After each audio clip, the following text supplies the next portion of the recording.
नमस्कार दोस्तों, take doctor YouTube channel पे आपका स्वागत है। अगर आपने अपना पीपीएफ का अकाउंट ओपन करके रखा है तो यह वीडियो आपके लिए बहुत काम का हो सकता है, क्योंकि सरकार ने 1 अक्टूबर 2024 से पीपीएफ और श्रमयोगी सुकन्या योजनाओं में बहुत कुछ बदलाव लाए हैं। तो जानने के पहले हमारे चैनल को सब्सक्राइब करिए और हमारे साथ बने रहिए। तो दोस्तों, सरकार ने 1 अक्टूबर 2024 से पोस्ट ऑफिस की और बैंकों के माध्यम से जो पीपीएफ एवं सुकन्या समृद्धि योजना के तहत खाते खुलवाते थे, उनके लिए कुछ नोटिफिकेशन लाई है, कुछ बदलाव लाई है।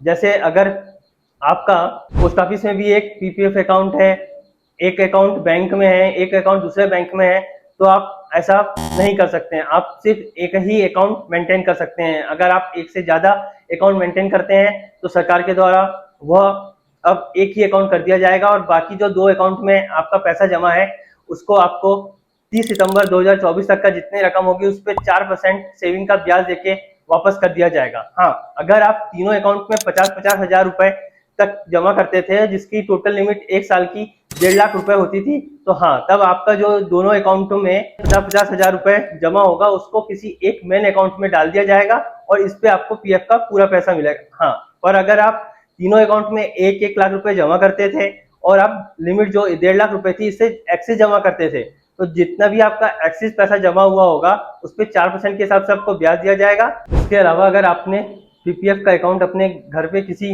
बच्चे के नाम पे जिसकी आयु 10 से ज्यादा है, माइनर अकाउंट खोला हुआ है और आप अपना खुद का भी अकाउंट चलाते हैं और दोनों में अगर 1.5 लाख रुपए जमा करते थे, तो माइनर वाला जो अकाउंट है उस पे को होल्ड लगा दिया जाएगा जब तक वो 18 साल का नहीं हो जाता, और जब तक उस पे जो पैसा जमा उस पे 4% का ब्याज मिलेगा और जो आपका अकाउंट रहेगा वो चलते रहेगा।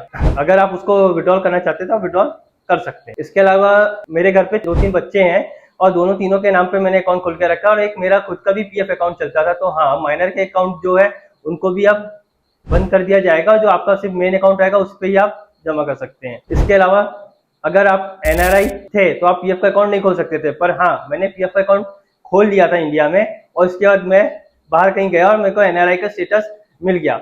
तो जो एनआरआई का स्टेटस मिल गया तब मेरा जो पीएफ का अकाउंट है वो तो बहुत लोग चलाते थे, तो ये अकाउंट को होल्ड कर दिया जाएगा और इस पे सिर्फ जब तक वो एनआरआई नहीं था तब तक के उसमें उसको ब्याज मिलेगा, उसके बाद के उसमें उसको कोई भी ब्याज नहीं मिलेगा और उस अकाउंट को बंद कर दिया जाएगा। इसके अलावा सर, समृद्धि सुरक्षा योजना में भी कुछ कुछ बदलाव आए हैं। सर क्या है सर, जैसे घर पे 1 या 2 लड़कियां होती थी, इनके नाम से अकाउंट खोल दिया जाता था और इस पे भी एक अच्छा खासा ब्याज मिलता था। तो क्या करते थे लोग, ज्यादा ब्याज के लिए जो इनके ग्रैंड पेरेंट्स होते थे, दादा दादी, इनके साथ भी इनका अकाउंट खुल जाता था। तो इस प्रकार किसी भी घर में मल्टीपल अकाउंट खुल जाते थे, किसी एक ही बच्ची के पापा के साथ भी एक अकाउंट, दादा के साथ भी अकाउंट, और दोनों का अलग अलग पैन होने के कारण ये कभी टेस्ट भी नहीं होता था। तो अब गवर्नमेंट ने ये कर दिया कि ग्रैंड पेरेंट्स के साथ आप अकाउंट नहीं खोल सकते। अब अगर आपको सुकन्या समृद्धि में अकाउंट खोलना है तो सिर्फ आपको बायोलॉजिकल पेरेंट्स के साथ ही अकाउंट खोल सकते हैं। हाँ, अगर किसी कंडीशन में बायोलॉजिकल पेरेंट्स नहीं है तो कोर्ट के द्वारा जो भी डिसाइड किया हो और लीगल गार्जियन बनेगा वही अकाउंट खोल सकता है।